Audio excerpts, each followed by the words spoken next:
In 1953, a journalist posed a seemingly simple inquiry to Humphrey Bogart. Who was the most stunning actress he had ever encountered? Bogart's subsequent response, however, was so unexpected that it reportedly jeopardized his contract with Warner Brothers. The issue wasn't whom he named, but the rationale behind his selections. The top-ranked actress, astonishingly, was not considered conventionally beautiful by Hollywood standards. In fact, the studios had previously deemed her too masculine for leading roles. Bogart's explanations for his choices challenged the very essence of what the film industry presented to America regarding feminine allure, glamour, and inherent worth. If Bogart were to deliver the same interview today, his words would undoubtedly ignite a firestorm on social media. Yet, the truly remarkable aspect is this. If you were among those who witnessed Bogart's films upon their initial release, who sat in cinemas during the 1950s, 60s, or 70s, and remember when movie stars possessed a depth beyond mere on-screen presence, you would wholeheartedly agree with every word he uttered.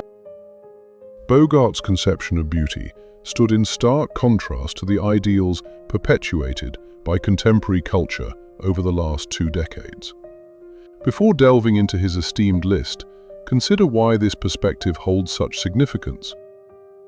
If you experience the era of genuine movie legends, individuals who ascended through decades of dedicated craft rather than fleeting viral fame or reality television, you recall a fundamental truth lost on the current generation.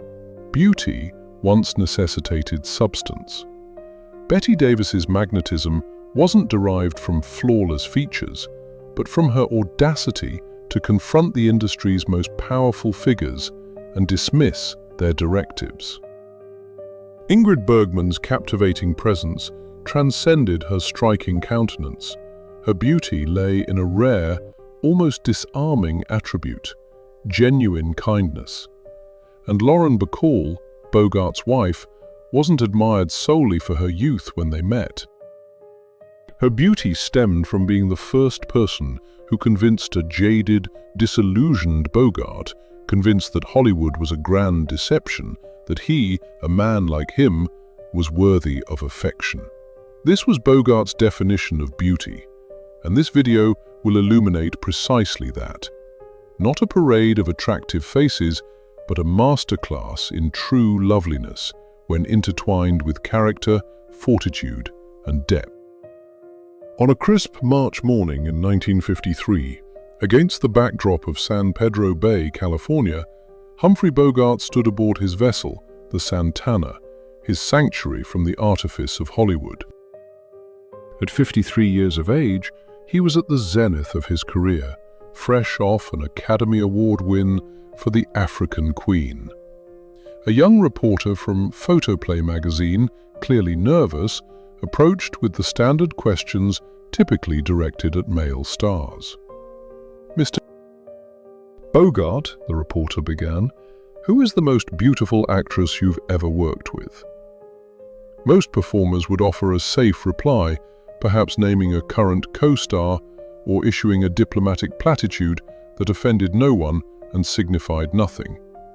Bogart, however, paused, took a long drag from his ever-present cigarette, gazed out at the water, and uttered words that the reporter almost hesitated to commit to print. "Beauty, kid," Bogart declared. "You're asking the wrong question. Beauty is what Hollywood peddles. It's what they plaster on billboards to lure people into theaters. Ask me who I respect. Ask me who has class, because this town is teeming with attractive women, but women with true backbone, there are precisely 6. Recovering his composure, the reporter pressed, "All right, Mr. Bogart, who are these 6? Bogart's signature crooked, knowing smile appeared. "Pour yourself a drink, kid," he advised, "because what I'm about to tell you will fundamentally alter how you perceive every film you've ever seen." And he was indeed correct. The first woman Bogart named was Betty Davis, a woman who, in his words, refused to kneel. Before you record that, understand the profound reason behind his choice, a reason far removed from conventional assumptions. In 1937, Bogart was an inconsequential contract player at Warner Brothers, earning $75 a week, appearing in minor roles opposite Edward G. Robinson. Betty Davis, however, was already a bona fide star, a two-time Oscar winner whose image adorned every magazine cover. She possessed the influence to have a director replaced with a single phone call. On the set of Marked Woman, Bogart witnessed an extraordinary event. Jack Warner, the studio head with the power to unilaterally end careers, instructed Betty to alter a scene, suggesting her character be made more sympathetic and feminine. Betty's response was steely. She met his gaze with an intensity usually reserved for vermin, stating, "Jack, I don't do sympathetic, I do real. If you're looking for a woman who smiles while men dictate her fate, hire a mannequin. I hear they work for free." A palpable silence descended upon the soundstage. The air was thick with held breaths. No one, absolutely no one, dared address Jack Warner with such defiance. Warner's face flushed crimson. "You're under contract, Betty. You'll do as you're told, or you'll be suspended." Betty calmly gathered her belongings, walked towards the exit, paused at the door, and declared, "Then suspend me, Jack, because I'd rather be unemployed than be a liar." She then departed the set. 3 days later, Warner capitulated, rewriting the scene according to Betty's vision. Bogart recounted to the reporter, "Every man on that lot, myself included, watched Betty do what we were all too terrified to attempt. She wagered her entire career on her integrity and emerged victorious. That was the moment I understood that genuine beauty isn't about having a perfect face. It's about possessing the courage to risk everything rather than betray who you are." Betty certainly possessed a face that could captivate, but her true beauty resided in her unwavering commitment to truth over comfort, every single instance. The reporter inquired, "So beauty is a matter of courage?" Bogart chuckled, a dry, knowing sound. "Kid," he replied, "beauty is courage. Everything else is merely adornment." The second woman, Bogart continued, his voice growing more somber, is Ingrid Bergman, and this one is more challenging to discuss. He paused, lighting another cigarette. "Ingrid made me feel like a charlatan. Not intentionally, but because true goodness, the authentic kind, not the manufactured Hollywood version, has a way of exposing the artifice in others simply by its presence." In 1942, Casablanca cemented itself as the quintessential romantic film. Yet off-screen, Bogart was enduring immense personal turmoil. His wife at the time, Mayo Method, was consumed by volatile jealousy, making nightly calls to the set, leveling accusations, and often arriving inebriated, throwing objects. Bogart sought solace in heavy drinking, burdened by shame and exhaustion, convinced he deserved such suffering. One evening, following the filming of the iconic "As Time Goes By" scene, Ingrid approached him. Bogart anticipated a discussion about the film, the typical actor's discourse. Instead, she met his gaze with her luminous eyes and softly inquired, "Bogey, are you all right? You seem weary." "Is there anything I can do to help?" Bogart later confided in his friend John Huston. That question cracked something within me. Here was the most celebrated actress in the world inquiring about my well-being, me playing a cynical bar owner. In Hollywood, such inquiries are unheard of. They're met with gossip, with vulnerabilities exploited. But Ingrid, she genuinely cared. Not for the cameras, not for personal gain. She simply wanted to know if I was okay. And in that moment, I recognized I was standing beside someone truly good, genuinely good. And I was a wreck, a fraud masquerading as a romantic hero while my personal life crumbled. Bogart told the reporter, Ingrid's beauty wasn't in her visage, though she possessed the most arresting face I'd ever seen. Her beauty resided in her inherent goodness. And that, kid, is a potent form of beauty, because when you encounter genuine goodness, it starkly highlights your own imperfections. She inspired me to strive for betterment, not through sermons or judgment, but simply by embodying the kind of person who prompts self-reflection and introspection. The reporter asked, "Did you ever convey this to her?" Bogart shook his head. "No, I was too ashamed." Bogart's voice shifted, becoming warmer, infused with admiration. "The third woman," he stated, "is Ava Gardner. And if you misrepresent this, kid, I'll hurl you overboard." In 1954, in Rome, Italy, the barefoot Contessa had recently endured a highly publicized separation from Frank Sinatra, attracting brutal tabloid scrutiny. Ava was cast as the home wrecker, out of control and heading for ruin. The studio's public relations department urged her to issue an apology, to mend her image, to adopt the persona of a chastened woman who had learned her lesson. Ava, to put it mildly, conveyed her extreme displeasure with their suggestion. One evening in Rome, the cast attended a sophisticated restaurant. Every other prominent actress wore designer gowns, maintained perfect posture, and posed for photographers. Ava arrived in a simple black dress, discreetly kicked off her heels beneath the table, and ordered whiskey, not wine. When a local jazz ensemble began to play, she spontaneously rose and danced. This was not refined ballroom movement, but authentic expression, the kind where one truly feels the music, rather than performing for an audience. One of the producers, incensed, pulled Bogart aside.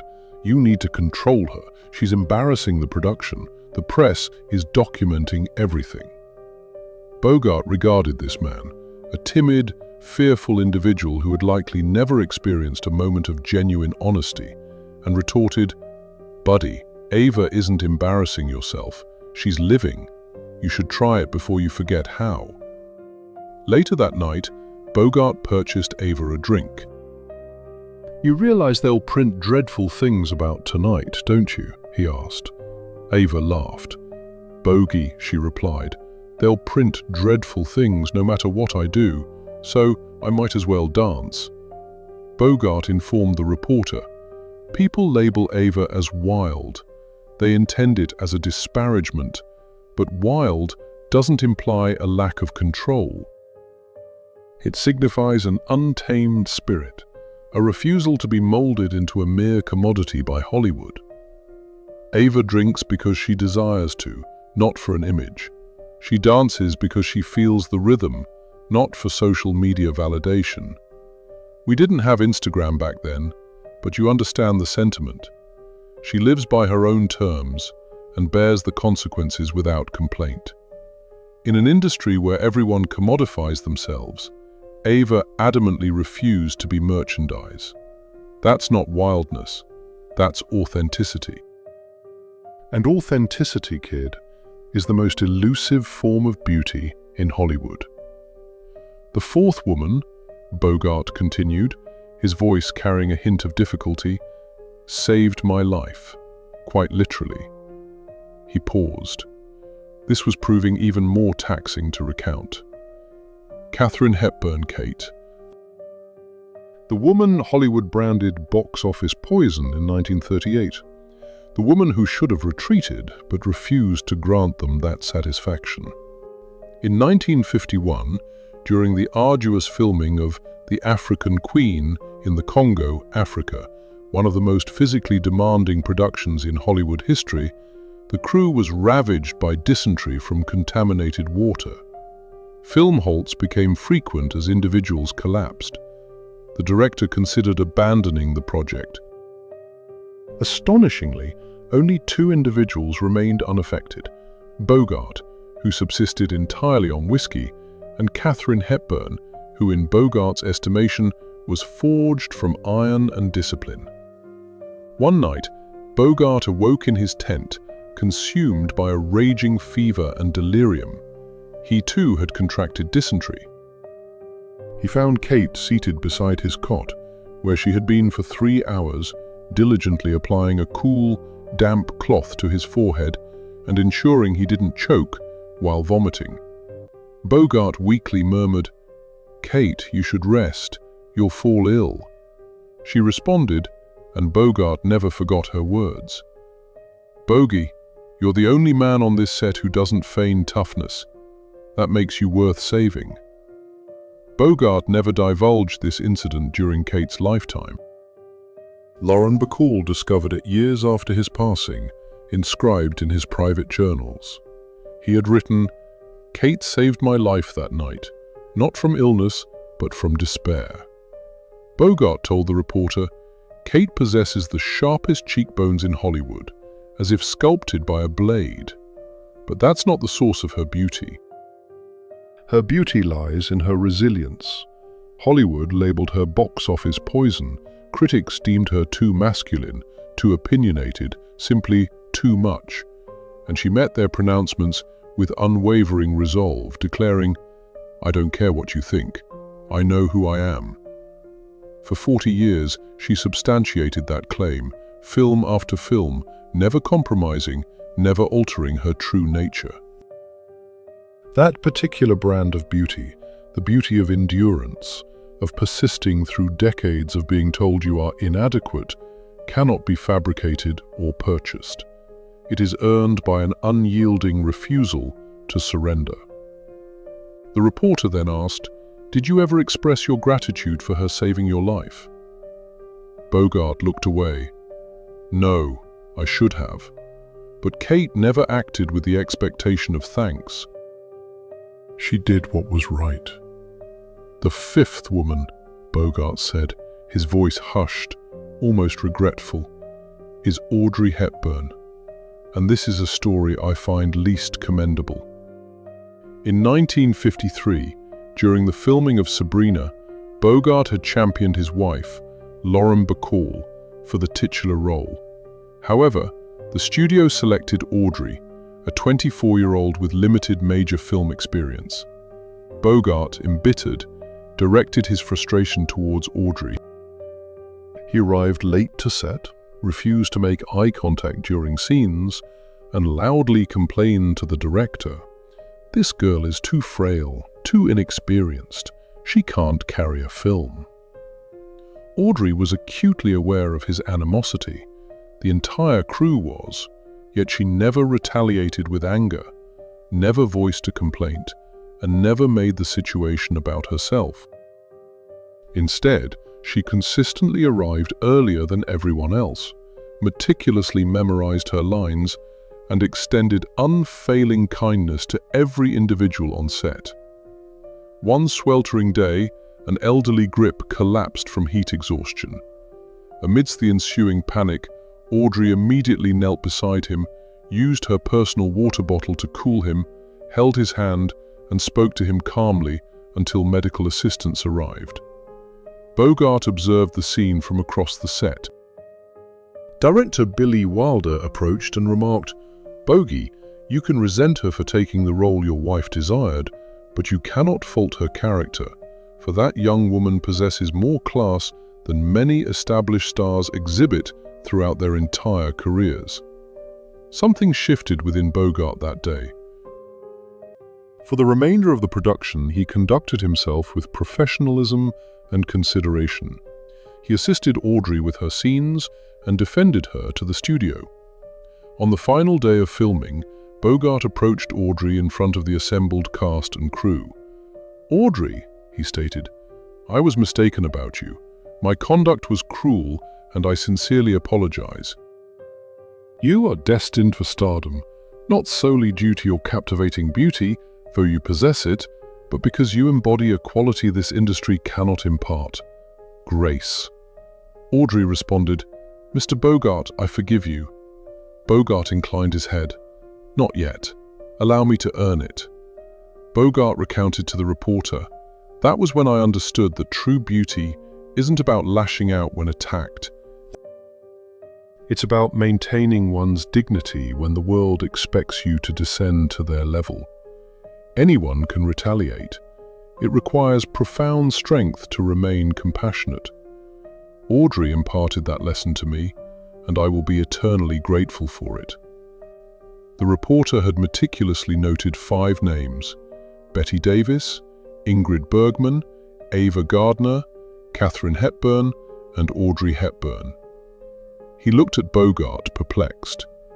"Mr. Bogart, you mentioned 6 women.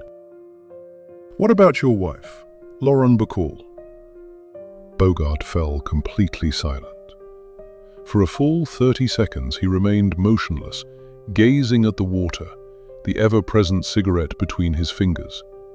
The reporter, misinterpreting the silence as offense, began to offer an apology. Bogart raised a hand. "No," he said, "it's a fair question." He drew a breath. "I cannot place Betty on this list." The reporter looked bewildered. "Why not? She's one of the most—" Bogart interrupted. "Because while I admire and respect the other 5 women, and they enlightened me on the multifaceted nature of beauty when linked to character, Betty, I don't admire her. I need her. The way you need air, the way you need water. You don't admire air, kid. You cannot survive without it." He turned to face the reporter directly. "Let me tell you about the first day I met Betty, February 1944. To have and have not. I was 44 years old, 3 failed marriages behind me, excessive drinking, cynical. Convinced that love was merely another cinematic fabrication, a product marketed on screen but devoid of reality. Then, this 19-year-old girl walked onto the set for her first significant role, Lauren Bacall. I didn't give it much thought. Another aspiring actress, another pretty face attempting to navigate Hollywood. I'd encountered 1,000 like her. But then came the scene, the one that irrevocably altered everything. She had to deliver the line, "You know how to whistle, don't you? You just put your lips together and blow." The cameras began to roll, and Betty was visibly terrified. She was trembling so profoundly that her neck could not remain steady. So, she did something instinctive. She lowered her chin to her chest to quell the tremors, then looked up at me through her eyelashes. That particular gaze, the one that propelled her to stardom, was not an act. It was a young woman desperately striving to maintain composure. And I saw it. I truly saw her. Not an actress attempting seduction, but a human being summoning courage. Something within me, something I believed had long been dormant, fractured open.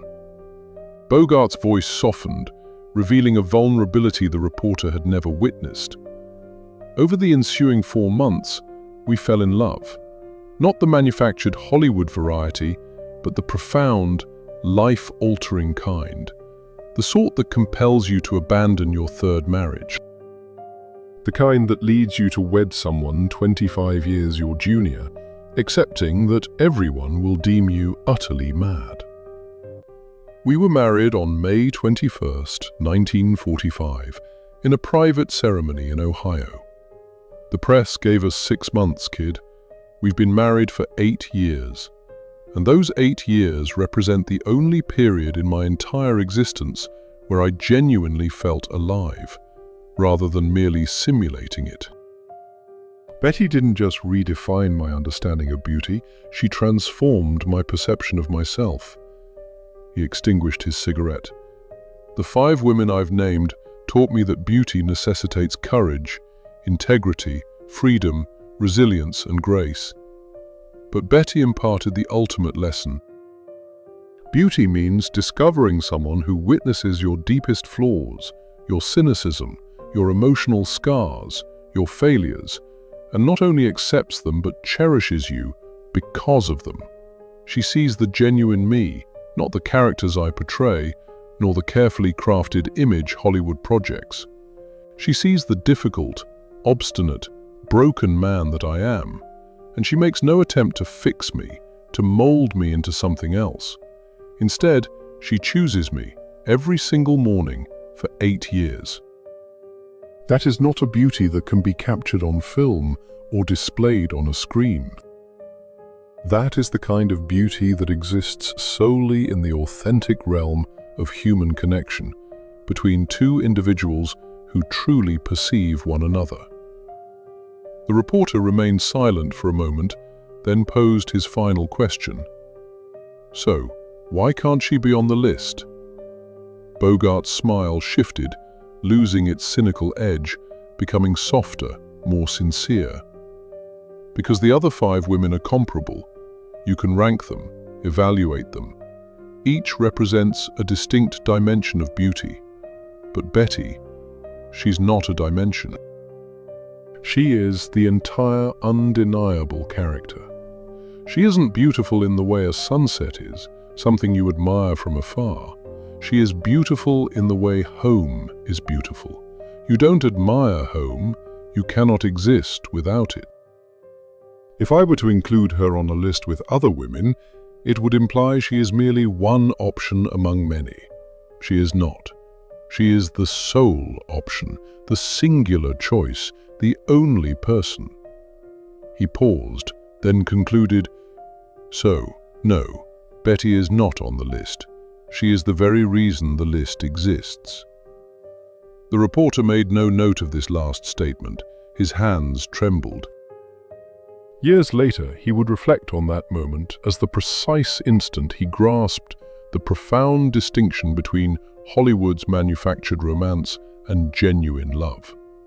Hollywood romance is crafted for the screen to captivate audiences. Real love is an experience so profound it can barely be articulated without one's voice faltering. And Bogart's voice had indeed faltered when speaking of Betty. What we have lost and why it matters. Now, if you have watched this entire presentation, there is one crucial understanding I implore you to grasp. This narrative transcends a mere recounting of Humphrey Bogart and 6 iconic actresses from Hollywood's golden era. It speaks to the fundamental divergence between beauty as a performance and beauty as an unvarnished truth. And this crucial distinction has, lamentably, vanished from our modern cultural landscape, dissipating like smoke. Consider the transformation that has occurred since Bogart's groundbreaking interview in 1953. During Humphrey Bogart's time, true beauty was embodied by Betty Davis's unwavering commitment to her principles, even at the risk of her career. It was seen in Ingrid Bergman's genuine warmth and Ava Gardner's refusal to be exploited. Katharine Hepburn persevered through decades of setbacks, and Audrey Hepburn maintained her composure amidst criticism. Lauren Bacall represented a sense of belonging, a true sanctuary. So, what is considered beautiful in the year 2025? It's the artificial enhancements that mask our true selves, the cosmetic procedures that make everyone look alike, and the meticulously crafted online presences where authenticity is non-existent. We see influencers who achieve fame based on fleeting digital appeal, their popularity dependent on ever-changing online trends. This shift isn't merely superficial, it's a fundamental moral departure.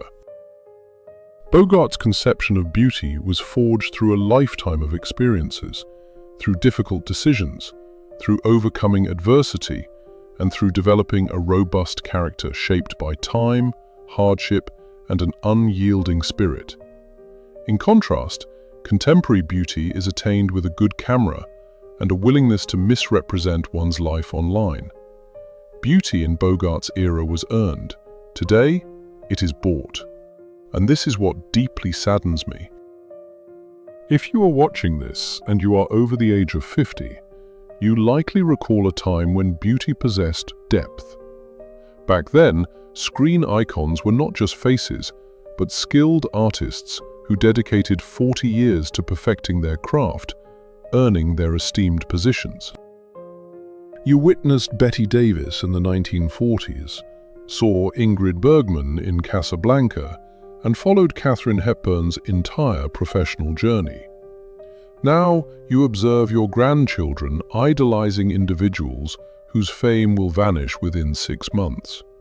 This isn't their failing. They simply lack the awareness because we haven't provided it. We haven't shared these crucial narratives. We haven't articulated the significance of Bogart's perspective on beauty. We've allowed contemporary Hollywood to indoctrinate an entire generation into believing that beauty equates to achieving picture-perfect Instagram aesthetics, rather than cultivating a character worthy of enduring admiration for 4 decades. Consider this your mission, should you choose to accept it. Here's my request, a direct appeal. Firstly, share this video with someone your own age. Not with your grandchildren, they won't grasp it yet. They need more life experience. Share it with someone who remembers, someone who sat in a cinema in 1954 and watched Sabrina, someone who understands what has been lost. This video isn't for the algorithm, it's for your generation. If we don't pass these stories along to one another, they will perish with us. Secondly, share a personal memory in the comments. Tell me, which of these actresses did you admire as you were growing up? What film ignited your passion for classic Hollywood? What do you miss most about an era when stars possessed grace instead of a vast following? Your recollections are as precious as Bogart's own words, perhaps even more so, because you lived through them. You were present. Thirdly, suggest who I should feature next. I'm compiling a collection of these narratives, preserving the essence of Hollywood before its current form. Should I explore the lives of James Stewart, Cary Grant, Grace Kelly, Barbara Stanwyck, or the genuine Frank Sinatra, the man rather than the legend? Let me know in the comments. These videos serve a singular purpose, to ensure that when you are no longer here, these stories do not fade away with you. And one final thought. If you have found someone in your life, much like Bogart found Lauren Bacall, someone who demonstrated the meaning of true beauty, someone who became your haven rather than merely your companion, share their first name in the comments. Just the first name, nothing more. Because sometimes, the most profound act of beauty is acknowledging the individuals who profoundly impacted us, much like Bette Davis was a bedrock for Bogart. Humphrey Bogart once wisely stated, "I made a great many films, playing numerous tough characters, but the most challenging feat I accomplished was admitting I needed someone." If you cherish a Hollywood where stars weren't afraid to be vulnerable, where beauty transcended flawlessness, and where love meant a daily commitment to someone over decades, rather than endless digital swiping, then this channel is for you. We are not pursuing fleeting fads, nor are we aiming for viral fame. Our purpose is to safeguard what holds genuine value. We are striving to be the final bastion, bridging the gap between Hollywood's golden age and widespread historical forgetfulness. Welcome to a place where classic Hollywood endures eternally.